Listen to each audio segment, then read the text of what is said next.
All right, now I just want to talk about abs for a little bit, because abs gets a lot of attention in the fitness world. It always has from many years ago, and I think it always will continue to be a big focus area moving forward, where it's often seen as like the top of the mountain. Like when you can see your abs, it's like, I've gotten there, I've finally gotten to the spot that I want to be, because abs look cool, right? In movies they look cool, in magazines they look cool, now on social media they look cool, they look appealing, they're aesthetic, right? Like Cristiano Ronaldo, have you seen his new perfume, by the way? Awesome cover, right? Solid abs, all right? But I'm here to let you know that it's not exactly what you think, okay? I will openly admit, when I post photos on social media where you can see my abs, they don't look that good in real life, okay? I'm using a very specific angle.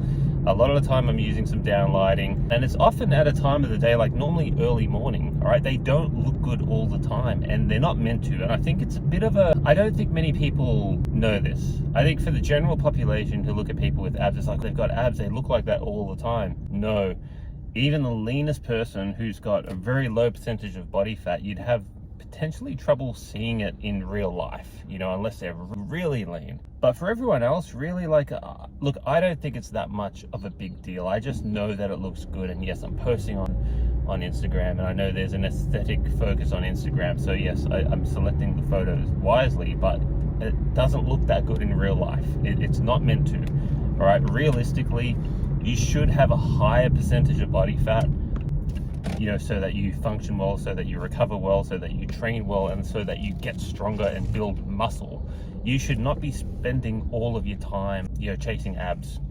You know, chase increasing your bench press, increase your squat, increase your deadlift, increase your time on the treadmill and your cardio. Focus on the activity, right?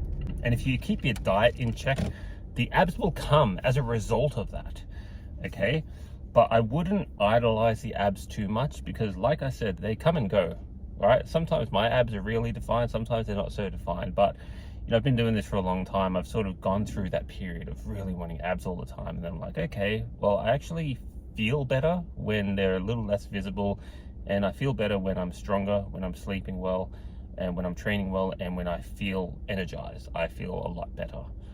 And that being said, you know, if just because you're getting stronger doesn't necessarily mean you need to blow out.